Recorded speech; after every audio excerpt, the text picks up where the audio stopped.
This lecture continues with the last in the July Monarchy, now turning to the genres of landscape and the development of popular visual culture as we now know it, with newspapers, magazines, and printmaking.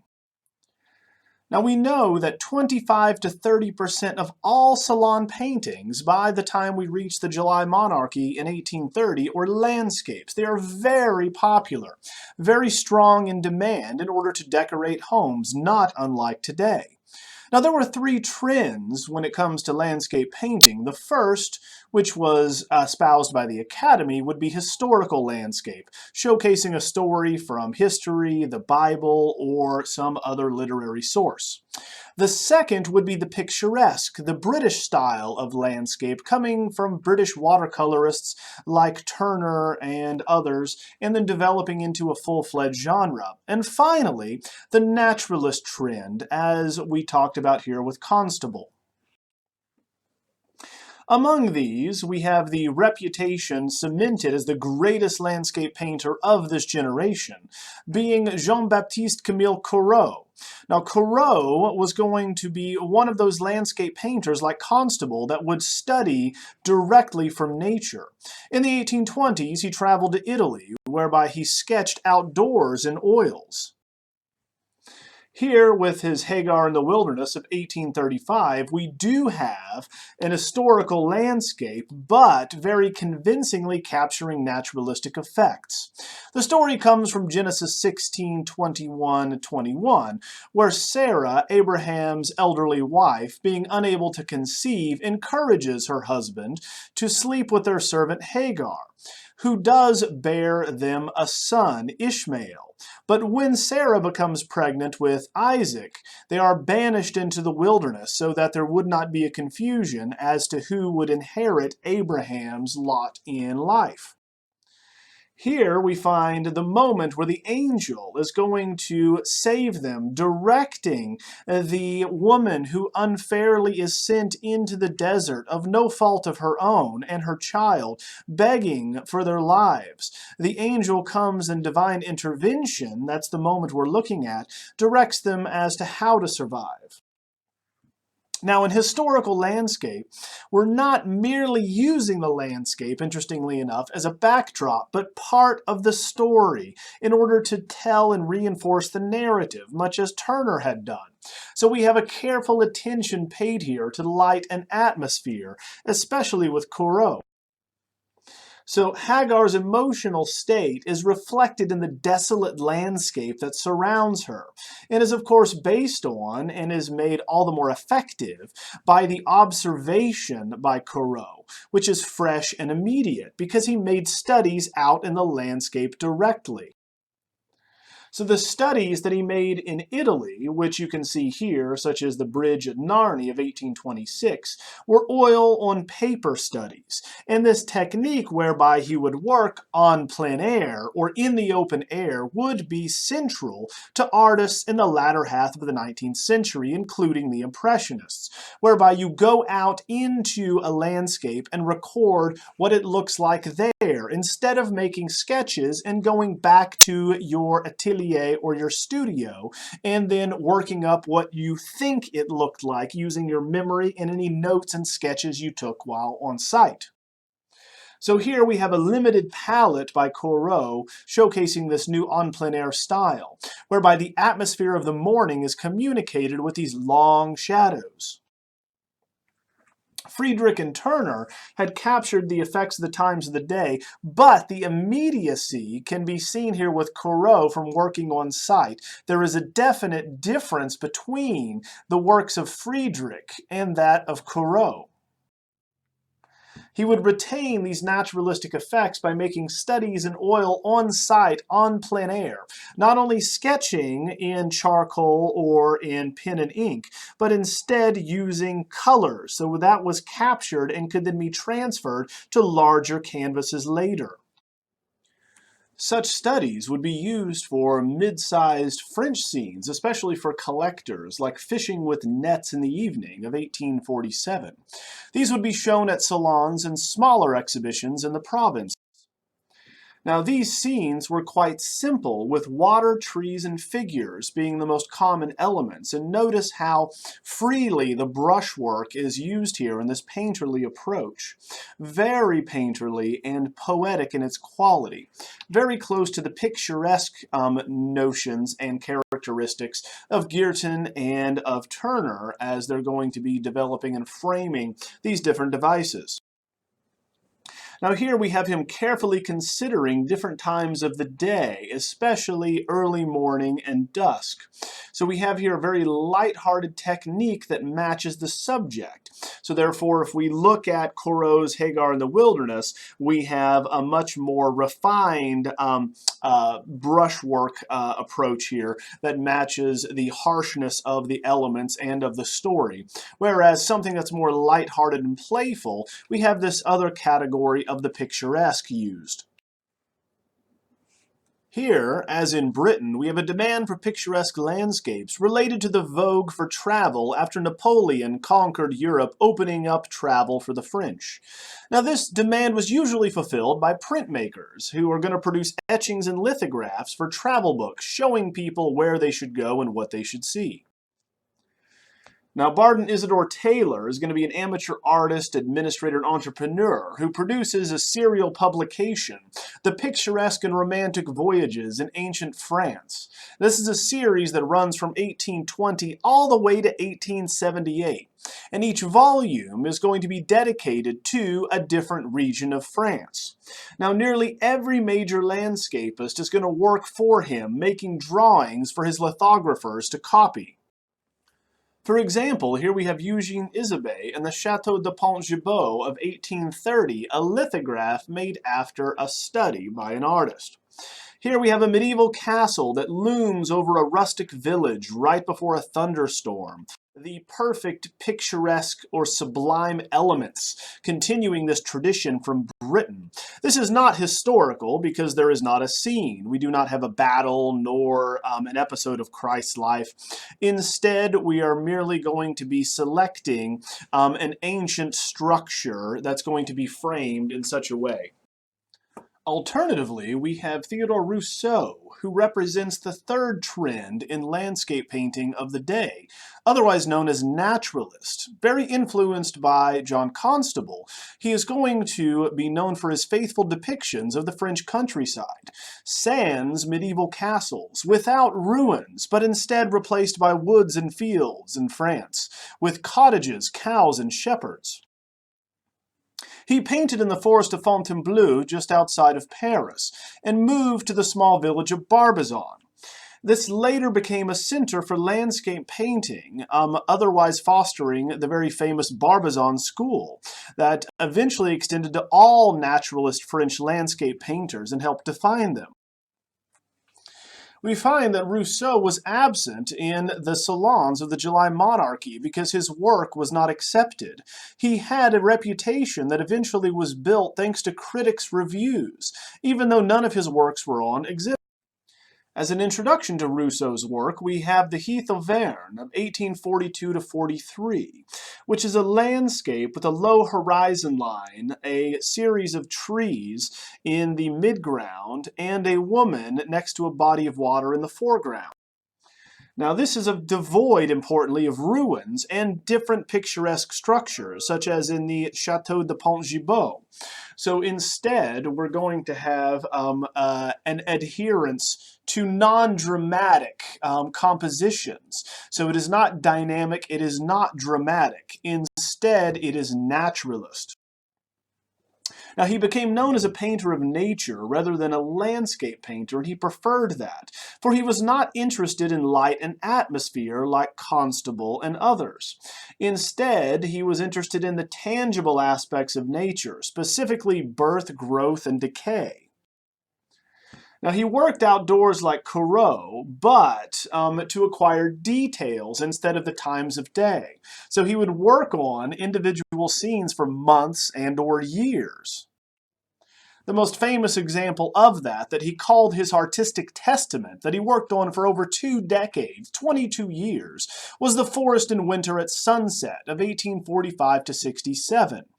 In it, we have very dense overgrowth here of trees that are dead in the middle of winter, very much like the Abbey and the Oak Forest earlier by Friedrich, but not interested in the times of day. Instead, we have in winter here shown a red sky with gnarled trees, and emphasizing the indestructibility of nature and the potential for regeneration, the ability to create life out of death. And this is what he is interested in his cycles, a very built-up, heavily impastoed technique. The raw intensity here was not very popular with collectors that preferred lyrical and pastoral works, closer to the Heath we looked at a moment ago. Instead, this will gain popularity in the next generation. Here we have Jules Dupré representing another type of pleasant, picturesque painters of the day in his Crossing the Bridge of 1838. Here we have a pleasant rustic quality that appealed to city dwellers. As in England, Parisians regretted the loss of their pastoral countryside. Their urban centers had expanded to such a degree that there was a nostalgia, a turning back to a past idyllic time for the country, and the retreat of painters to places like the forest of Fontainebleau and the establishment of the Barbizon School. So we have here a simple landscape is going to be very popular with the middle class, as in Crossing the Bridge, unlike the very complex and heavily impastoed works of Rousseau's like The Forest in Winter at Sunset.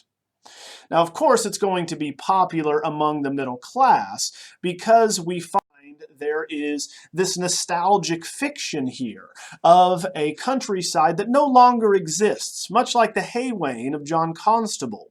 So here we have a young boy crossing this brook with cattle drinking in this idyllic low horizon line, much as in the Haywain, with a framing device, much like the Venetian box composition, off to the left with the trees framing the right-hand side with this additional rectangle that draws us into the scene, following the boy in this path. Now, portraits were also popular among the middle class, and they were used to bolster status and prestige of their sitters, such as that here produced by Jean-Auguste Dominique Ong of Louis-François Bertin. Here we have that Ong will set the tone for portraiture during the July Monarchy, as seen here. Now, Ong, known earlier for his rather rigid and highly criticized Gothic work, Portrait of Napoleon, that he exhibited in the Salon of 1806, produces now a new degree of realism and psychological insight, not fully idealizing the subject and making them hieratic, as we saw earlier with Napoleon, but instead a naturalist approach, whereby the sitter turns towards us in a frank and open way. So here we have the sitter representing the prosperity of a man who pulled himself up by his own bootstraps and is a business owner, and the self-confidence that goes along with it. Now, again, we have other ways to show the type of portraits. Here we have one of Ong's students, Henri Lehmann, in his portrait of Franz Liszt, this romantic portrait that's going to show us the character of the sitter and their emotional state. Now, Franz Liszt is a pianist and composer, and so he is one of the most common sitters for Lehmann, who would work with writers, artists, and musicians. In this one, showing us the intensity of the composer's personality. We can see here, instead of showing a man seated, turning comfortably towards us confidently, we have someone in dramatically backlit, darkened space whose face is going to come out of the shadows in this chiaroscuro. So we have this dramatic pose with arms now folded, turning away from us, yet the face towards us, with unkempt long hair that's going to be wrenched supposedly from a moment of inspiration by the spectator who has entered the room. Whereas you can see that in Louis-François Bertin, that it's as though we had been there the whole time and he had been looking or conversing with us. Now we find that Franz Liszt seems startled at our presence, and we have a much more dramatic reading of this individual who, by his very nature and his music, was dramatic. As demonstrated with the portraits like Liszt, we find in this period the romantic cult of personality coming into being, in which there is a fascination with stardom. So we have prints, medallions, all types of objects produced that celebrate famous Frenchmen at the time. Now, we find here that exhibiting sculpture at the salons was quite difficult because, first off, it was costly. Marble, and especially bronze, without a commission, would have been far too large of an object to be affordable for an average artist.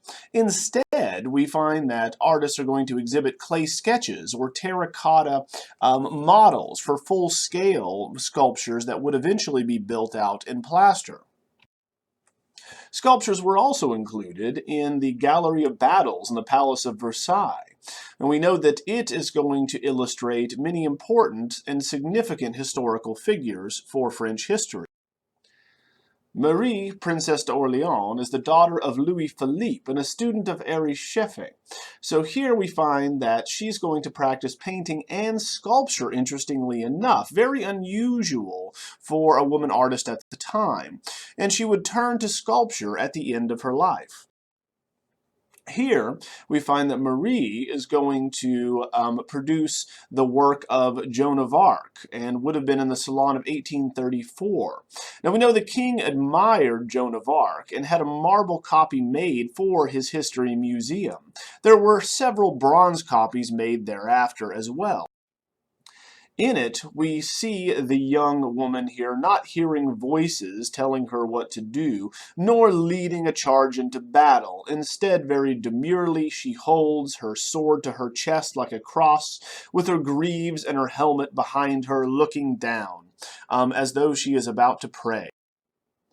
So this is an example of the juste milieu, the middle of the road. It is not overly dramatic, and it is not classicizing. This is a medieval subject.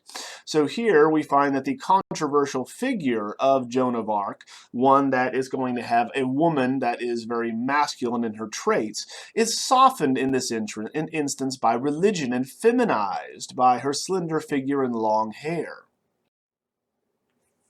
The middle ground can be seen here between the extremes of neoclassicism on the right and romanticism on the left. And this is going to appeal especially to the middle class, which is what the History Museum aims to speak to.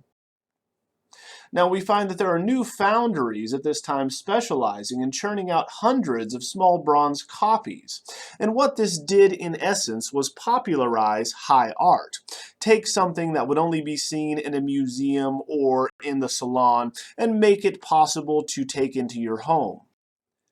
The sculptor that most clearly is going to take advantage of this, and is now a household name, and his works are in virtually every museum, is Antoine Louis Barye. So here he's going to be trained as a goldsmith and then as a sculptor at the École des Beaux-Arts, or the School of Fine Art in Paris. He specializes in animal themes. There is a zoo of the Jardin des Plantes in Paris where he drew live animals and attended their dissections to understand their musculature. Now, he understood the marketing possibilities of these small bronzes and formed the Barye and Company in order to produce this for a new middle-class audience.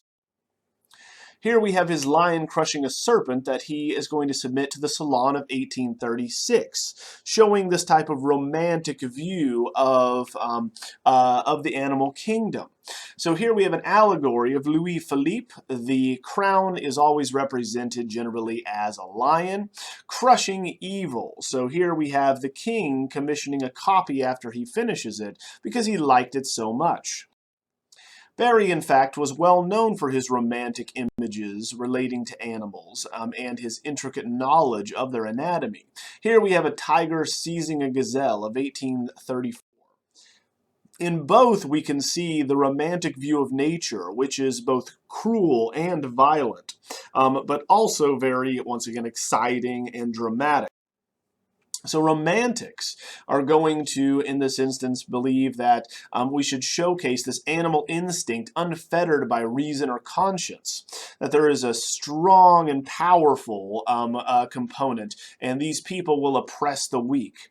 So Orientalism was seen as outside the moral code of the West. So in showing the animals from that region and or North Africa, we similarly are showing those without reason or conscience, oppressing the weak, just as we find that a tiger or a lion is going to attack a smaller animal. So too will we equate that violence with Arabs at this time in art. Now, turning to popular culture, whereas Barry would produce these small bronzes to be sold off in public, we also see a new type of culture made possible by way of the printing press. So here, press censorship would have been abolished with the July Monarchy. And so here we have newspaper editors can publish almost anything after that except libel. Now, there is a dramatic expansion because of this at the time in printed media, in both newspapers and magazines. Previously, we should note that only the well-to-do were able to afford newspapers or magazines. But in the 1830s, there was a rise in literacy thanks to affordable materials. The paper's cost shifted to advertisers in the 1830s and 40s instead of passing it off to consumers. Those that wanted to buy ad space would be paying the difference. So here we already looked at one, Berton, who's a newspaper owner and distributor, whose audience was at first the aristocracy and then the working class, excluding peasants. We find that the poor were not the ones buying newspapers. And images, they find, even with the aristocracy, boosted the sales of said newspapers. Now, at this time, wood engraving, developed in the 1830s, would be used for book and newspaper illustrations, and even in magazines, as seen here. Now, wood engraving used very dense boxwood set on its end rather than sideways. The hardness of the wood required metal engraving tools in order to cut into it. Now, Charles Philippon is going to publish humorous journals and political caricatures, and especially relating to social satire. In 1835, Louis Philippe passed the September laws restricting the press given so much satire in it. And this is where Honoré Daumier comes in, as he was especially known for his political satire. Now we find that Philippon is going to first with Le Pois, the pears, showcase how we can turn the king and or other aristocrats into pois, which is of course means pear, but also slang for fathead.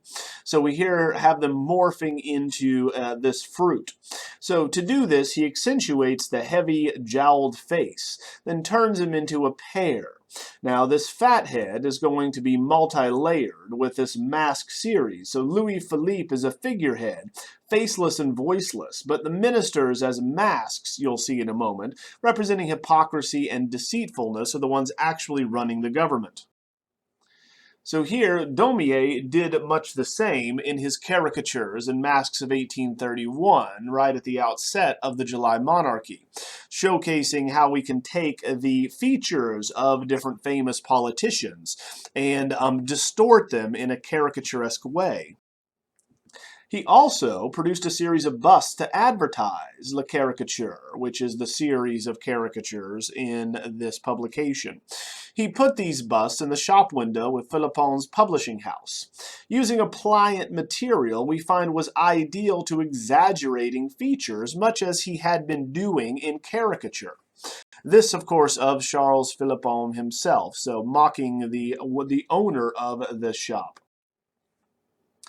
Now, to show what he is going to get in trouble doing, we have Gargantua of 1831, which was actually a lithograph. Here we find that it is so virulent that he was summoned to court for libel, and we find that both men, just discussed, were imprisoned, and the publication was going to be banned, as were others that were seen to be critical of the crown.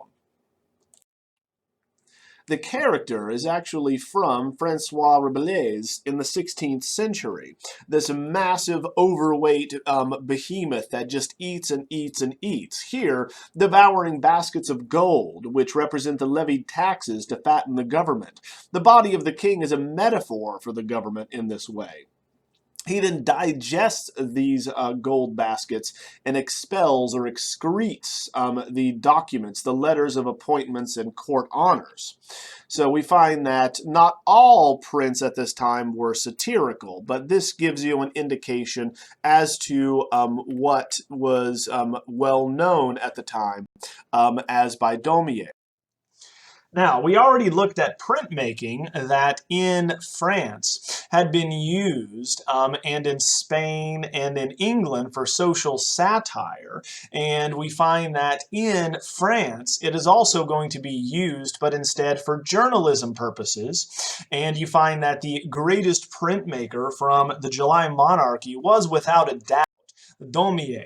So Honoré Daumier in the Rue Transnonain here is going to record an event, a contemporary event that is spread through newspapers with the illustrative technique of lithography. So this lithograph of 1834 is going to be made by writing with stone, as the name implies, whereby you take a stone tablet here, a lithographic stone, and you draw on it with a grease pen. This grease pen is going to repel the ink that you add to it, just like you find that grease or oil repels water. So you find that when you press the paper to the stone, it's going to transfer this image to it.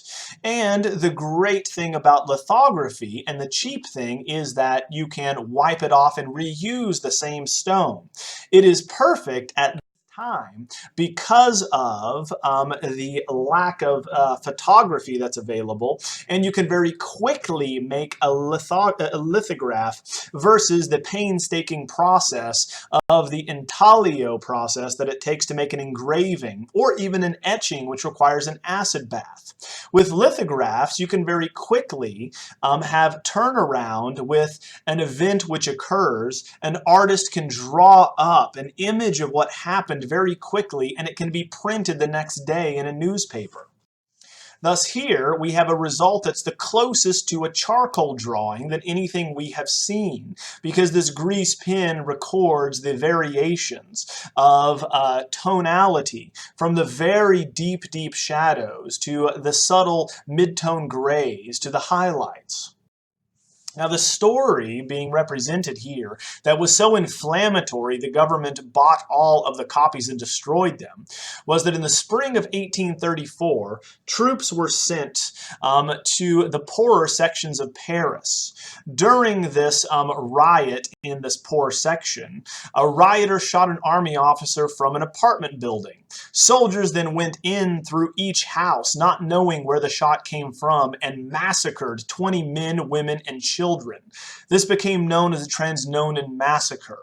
And we see in this image that, in fact, this is not going to have been the people who perpetrated this crime against the soldiers, for we have a man who was dressed in his nightgown and nightcap, asleep obviously, caught unawares, shot to death on top of his infant child, who bleeds out on the floor, his wife dead in the background in the shadows, light being cast on him, like in that of Goya's execution of the rebels on the 3rd of May, 1808, whereas an elderly man lies dead in the lower right-hand corner. This is the same subject as that of Goya's, thus capturing for propaganda purposes this atrocity, just as Goya captured the atrocity of the French soldiers executing innocent civilians, so too does Daumier capture the French soldiers again executing their own innocent civilians.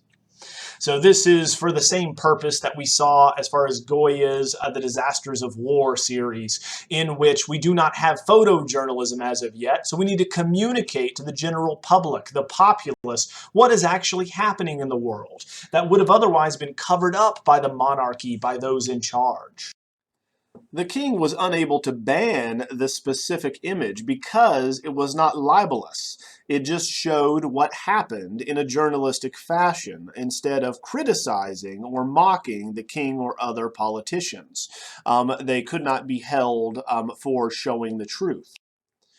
Now, this is very common in the 20th century as well, using art and or photography in order to showcase massacres and or the political events of the day. Now, the government was able to buy most of the lithographs here and destroyed them. So there's new censorship laws that go into place because of it, that turn to social satire instead of the political.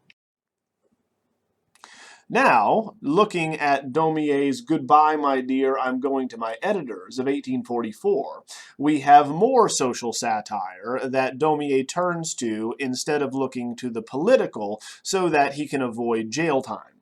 In this instance, we have the blue stockings that are shown here, which were the feminists of the day.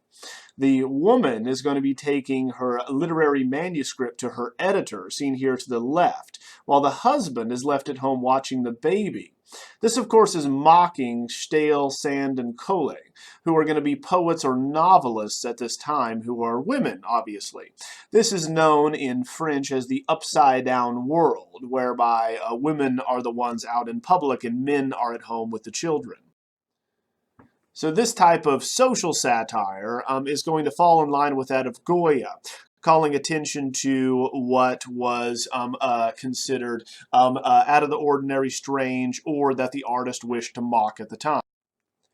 There were other artists also employed by Philippon beyond Daumier that were going to be producing works of social satire, which were safe from this type of scrutiny with the government. So here you have Gavarni in What Are You Reading? The Virtue of Women, Are You Sick?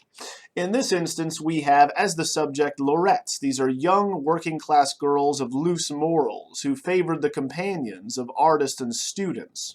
The caption, of course, is going to be showcasing that they are not interested in the virtue of women and or sexual monogamy in that way. Similarly, we can go in a more fantastical surrealist bent with Granville's Venus at the Opera, which is going to be Autre Monde, which is Another World from 1844. Here we have an opera is, of course, not for drama, but a place to be seen as the argument, that people don't actually go to watch the operas. They just want other people to know that they have gone. So beautiful women at the opera feign ignorance as to the fact that they're all being looked at. So here we have all of the men as just giant eyeballs, not looking at the opera, but staring at the beautiful women who looks like a portrait bust. This, interestingly enough, will foretell surrealism here shortly. Along comes Louis-Jacques de Doguet with the solution to this issue when he invents photography in Paris in 1839. Now, they come up with the term photography, or photos, meaning light, and graphos, meaning writing. So literally, they needed to come up with a way to explain what is happening to the general public and to other scientists. So they called it writing with light. The first variety that is very famous with photography is a daguerreotype. Daguerreotypes, such as seen here, are going to be copper plates polished with silver and coated with silver halide particles that affix to this photoreactive chemical, right, deposited by iodine vapor. Now, this means that the longer a plate is exposed to light, the darker it burns an image into it. The downside to this process is, of course, you get a single positive impression, right? You cannot make copies of this type of photography. But it still does allow something that was never possible in the history of art, and that is to accurately and objectively record what things look like, albeit through black and white means. Now, the first examples that we have of photography, while they're trying to discover what this new medium possibly could be and do, can be seen here in Doguet's Still Life in Studio, whereby they recreate the same subjects people would be familiar with in the salon and for fine art. Obviously, they had to choose stationary, inanimate objects at the beginning because exposure times took between 15 and 30 minutes. Thus, you do not have a very crisp set of details here, right? It's going to find it blurring even if we have a north and south facing window that minimizes the shifting of shade over the course of an hour. Now, how it is presented to people is interesting because you find that people do not really know what this new technology is and what to think about it. So Doge shows them that it can do what previously painting had done. So we use genres people are familiar with, right? They're comfortable with. They know what a still life is, a gathering of objects together. They know what portraits are. They know what landscapes are. These are all genres for traditional fine art and especially painting. So from the beginning, Doge sets up photography as an alternative to painting and doing what painting cannot, and that is objectively record the world.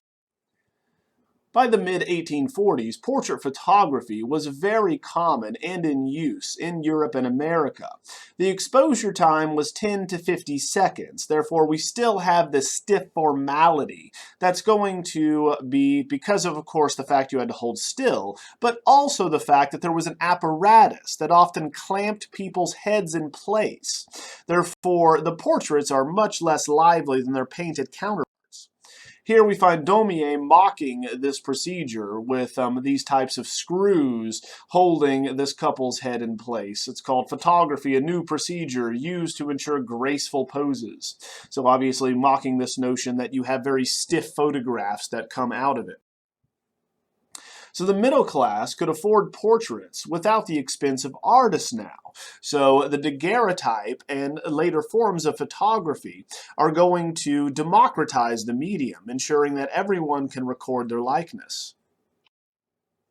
Now, this was also used to document places and, once again, to put pictures on postcards of the day. So you could send views of the Louvre, of the Seine, of different parts of France at this time, and then send them around the world.